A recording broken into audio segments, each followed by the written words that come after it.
What's poppin', everybody? Tara Lynch here with The Next Big Thing, the video cast sharing all things infotainment. Now, as we near, that infamous 21st night of September, well, that means it's the final stretch for election 2020. And my guest has seen it all. We are going to welcome Chief White House Correspondent Jonathan Karl to The Next Big Thing. Plus, we go over this week's news bites and top trends. You guys know what to do. Let's jump right in.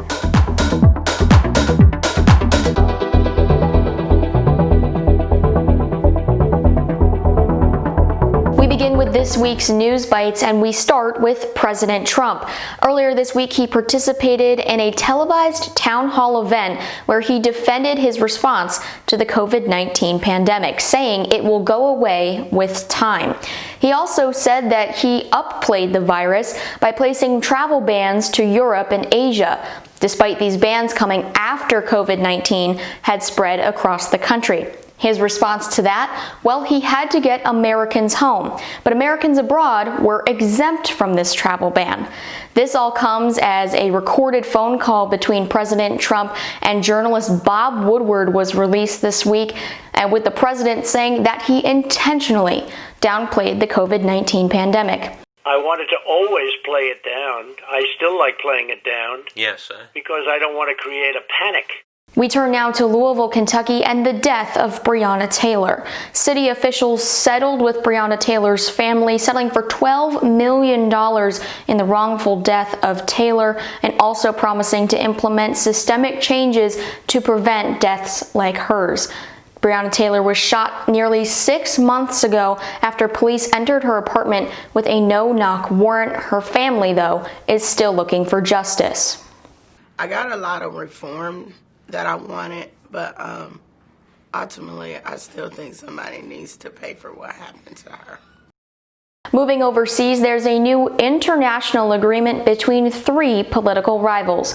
Bahrain and the United Arab Emirates signed an agreement with Israel recognizing the country, becoming the 3rd and 4th Gulf states to do so. Now, all eyes are turning to other Gulf states to see if they will follow suit. Many people cite this as the largest diplomatic achievement of the Trump administration, but Palestinians call this a dangerous betrayal. Hurricane Sally made landfall this week in weather news, slamming the Florida Panhandle and Alabama. As you can see on this radar image, lots of heavy rain, flash flood warnings, and some areas are experiencing winds as high as 100 miles per hour. So if you're in this area, please stay safe if you have friends there, family as well. Some of you may notice on the East Coast that when the sun is rising and setting, the sky is very hazy and the sun looks almost red. Well, that's because smoke from the wildfires out west is moving through the jet stream and coming over to the East Coast. You can see it's very heavy over Nebraska, parts of Iowa, almost to Chicago, and then looking at the Northeast, New York City, Boston. And we have this other image for you, a satellite image showing that clouds are to the north and to the south over the Atlantic Ocean, but right in the middle over New York State, Connecticut, Massachusetts, and upper New England, that's a lot of smoke cover. Now, we are entering that final stretch going into the November elections. So today I thought I would bring in one of the foremost political experts. He is the chief White House correspondent for ABC News. He also wrote Front Row at the Trump Show. I am so excited to welcome in Jonathan Karl to The Next Big Thing. John, thank you so much for joining me today. Excellent. Great to be here. Thanks for having me.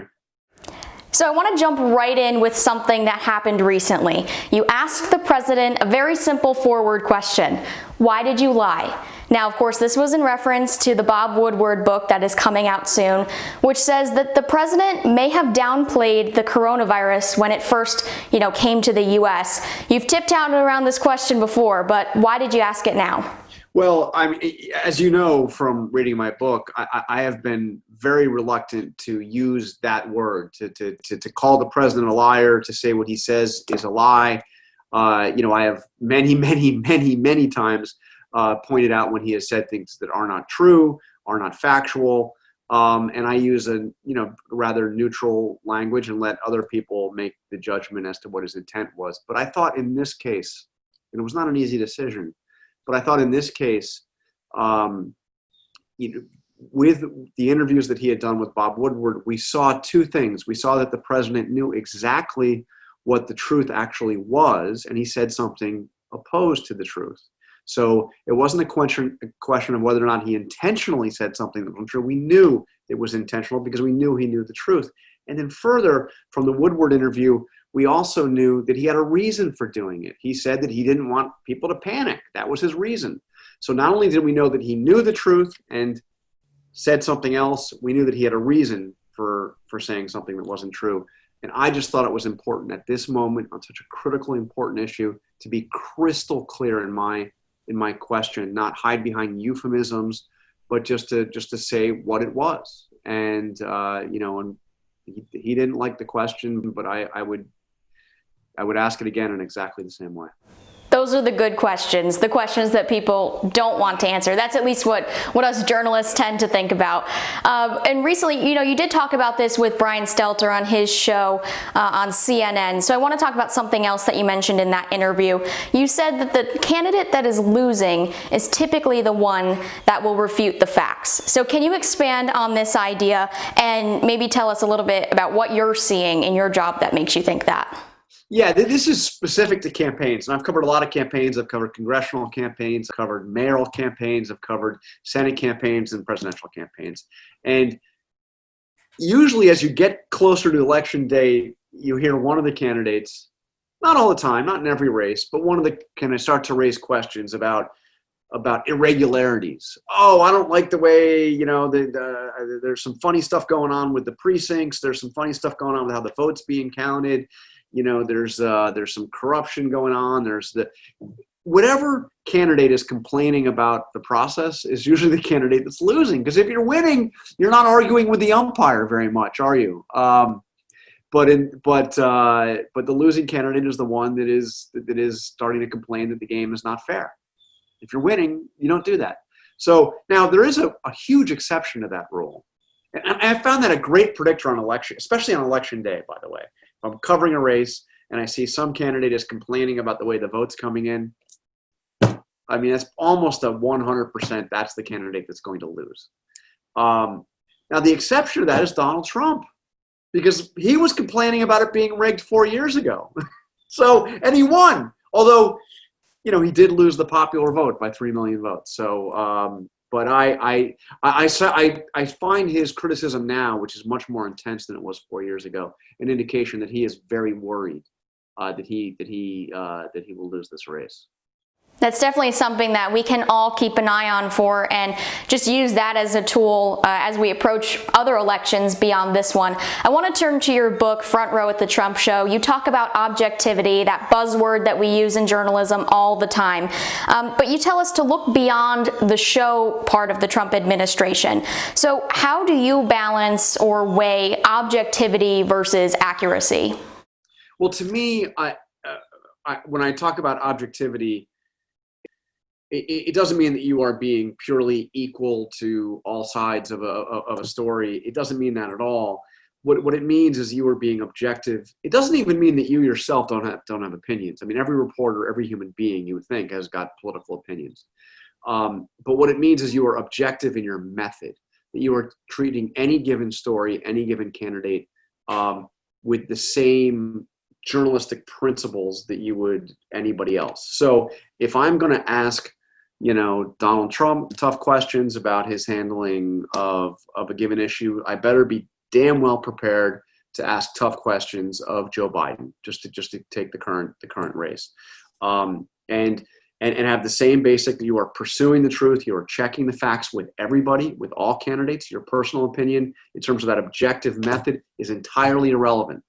And I think I would add that I think that it's important to have a level of fairness. Now, fairness doesn't mean that you are 50% here, 50% there, but it means that as you are covering a candidate or a party or whatever major story you're covering, that you are trying to fully understand the people you are covering, where they're coming from. And I believe that we need to be fair. And look, a lot of people get into journalism for idealistic reasons. Some because you want to change the world. I think I had a little bit of that in me as I got into this. But I think that there is a really idealistic reason to be fair and objective in your method, because I think that a fundamentally important thing in a democratic society is that there is reliable, accurate information that is not from a biased partisan source. So if you are going to be in journalism, you can go and be an opinion journalist, that's fine. But if you're going to do the kind of stuff that I do, I think it's important to put your own personal biases aside and cover each side with the same way, regardless of who you may or may not like. I have friends, by the way, Tara, I should say, that don't even vote. I've got a really good friend of mine, Mike Allen, who founded Axios and was one of the founders of Politico. He believes this so to his core that on election day he does not vote because he doesn't think it's right to take sides even on election day.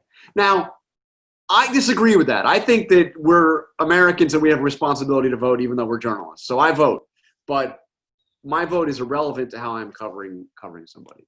Exactly. That is definitely great advice for young journalists. And if you have a class with me at Ithaca College, you know that I've recommended the book before, but any student journalist, any journalist, take a look at the book. It really gives you just that extra aspect that you may not be getting in the classroom. But finally, before we wrap up, you've seen it all. You mentioned that you've covered local, state, national elections. So what should the American public know going into November? Well, I think that it's important to there's so much discussion about whether or not this race is going to be one that is where it's going to take days or weeks to figure out who's going to win. So I will tell you this. You asked a very broad question. I'm going to give you a narrow answer. So there are many other things we could talk about, but on election night, here's what I would look for. I would look for returns in 2 states, and I think these will be a roadmap to perhaps who's going to win, but also whether or not it is going to be a long process of waiting for results. So look at the states of North Carolina and Florida. I mentioned North Carolina because North Carolina's polls close at 7:30. They're one of the first states to close. They also have a lot of early vote, and they've had a lot of early vote in the past, and they count that early vote early. So results in North Carolina are usually pretty early. Now, North Carolina is a state that Donald Trump won last time. If he wins easily this time, it's probably going to mean he's going to have a pretty good night. But if he loses North Carolina, that is like red alert for Donald Trump. I mean, he can still win mathematically, but if he's losing in a state that he won pretty comfortably last time, it's going to be, trouble ahead. Florida, much bigger and much more important in terms of the numbers, is an actual must-win state. And Florida, for Donald Trump, basically, if you go start doing the map, it's very hard to figure out how Donald Trump can realistically win if he doesn't win Florida. You can find ways that Joe Biden can win without Florida. He's going to win New York and California and Illinois. He's got a lot of huge electoral. I mean, he can cobble together 270 electoral votes without Florida. Very much harder for Donald Trump. Florida is another state that has a lot of early vote, a lot of vote by mail, and unlike the states that have rapidly gone to vote by mail, Florida's been doing it for some time, and I think they've gotten pretty good at it. Florida was a disaster 20 years ago, a total disaster, as you know. You weren't there watching it, but because you studied it. In terms of how they counted the votes, they've got it. They've got a system down. Florida was called by the Associated Press at 10:50 p.m. 4 years ago, pretty early in the night. So we will know Florida, I think, pretty early, unless it's really close and it's like, and if Trump easily wins Florida, I think that signals we at very least have a very long night ahead of us. If Trump loses Florida, I think it's almost impossible for him to win. So those 2 states, that's what I would watch early and get a sense of what's going to happen. We'll keep an eye on those 2 states. Great advice as we sit there glued to the television, like at least I always do, trying to count electoral votes, popular vote, all of that. John, thank you so much for your time today and joining me on The Next Big Thing. Tara, thank you, and I'm really glad that you have gotten this going. It's a really challenging time for journalists. It's a challenging time for students of all stripes, and certainly a challenging time for journalism students to get out there and get the real experience. And it's great to see you doing that. And of course, we at ABC News know that Ithaca College can be that Ithaca can be a place that produces some great journalists. So there might be one very famous face that you work with every night. There might be. Might be. Maybe not. David Muir, of course, Ithaca College graduate. John, thank you again. Really appreciate it. All right, take care. Thanks so much, John, for joining me today. It was great to hear your perspective on election 2020 and its effect on journalism. Okay, let's take a look at the trends we love this week, and we start with a PSA announcement. Check it out. Yo, what up, Dogs? Paul Rudd here, actor and certified young person. A few days ago, I was talking on the iPhone with my homie, Governor Cuomo, and he's just going off about how us millennials need to wear masks because, get this, apparently a lot of COVID is transmitted by us millennials. No cap. So Cuomo's asked me, he's like, Paul, you gotta help. What are you, like 26? And I didn't correct him. So fam, let's real talk. Masks? They're totally beast. So slide that into your DMs and twitch it. Vibe check.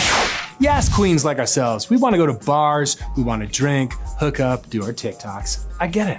I'm not gonna preach at you like some celebrity. Ugh. This is a combo where I talk and you shut up and wear your mask. Hello? Oh, hi, Billie Eilish. What's that? You're wearing your mask? Man, I want to stan you. You're so my bae. Yo, listen, hype beasts. Masks protect you and your dank squad, because caring about other people is the new not caring about other people.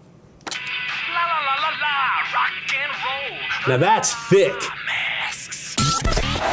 You want a challenge? How about a stop the pandemic challenge? What about that? What about a save grandma challenge? That fun enough for you?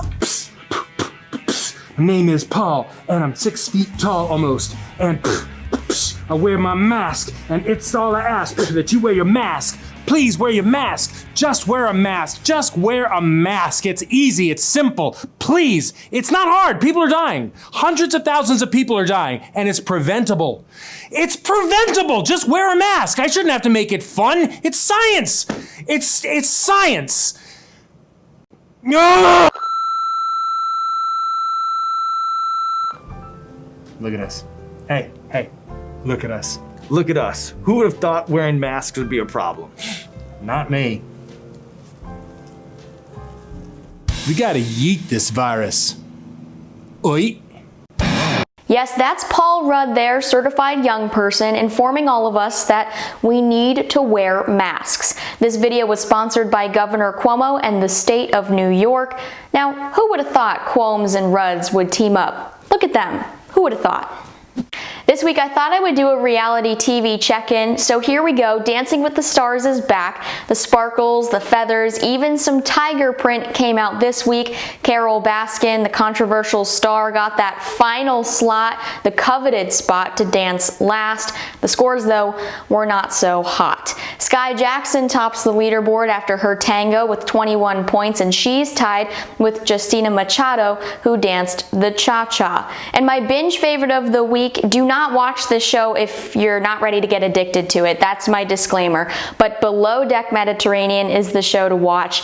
Catch this charter crew and captain and yacht traveling around the Mediterranean with some crazy guests, so you get to see a little bit about their lives and how they handle the 6-week charter season.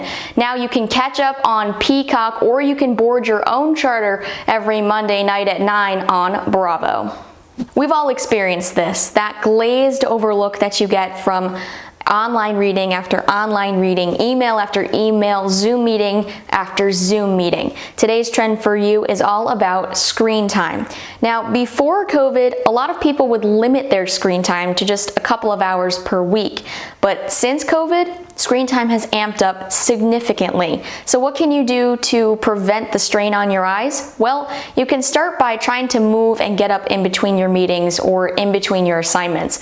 Now, I find that trying to go outside, even just for 5 minutes, allows my eyes to rest and kind of readjust to normal things for our eyes. Our eyes were not built to stare at screens. So if you take that time and then go back and revisit your work, that should help that glazed over look and help it to go away. Now, also, if you're a student, try to print out some of your materials, whether that's readings or assignments that you can submit online. Do it by hand first and then go back and stare at the screen. That way, hopefully, you can work out those answers on paper and spend less time looking at your laptop. Okay, all you cool cats and kittens, that's all the time we have today on The Next Big Thing. Thank you so much for tuning in. If you have anything to add to our show, any stories that you see, or if you think you have a guest in mind, please drop it in the comments below. Come back for more, and remember, when you need the news that pops, I'll be here with The Next Big Thing.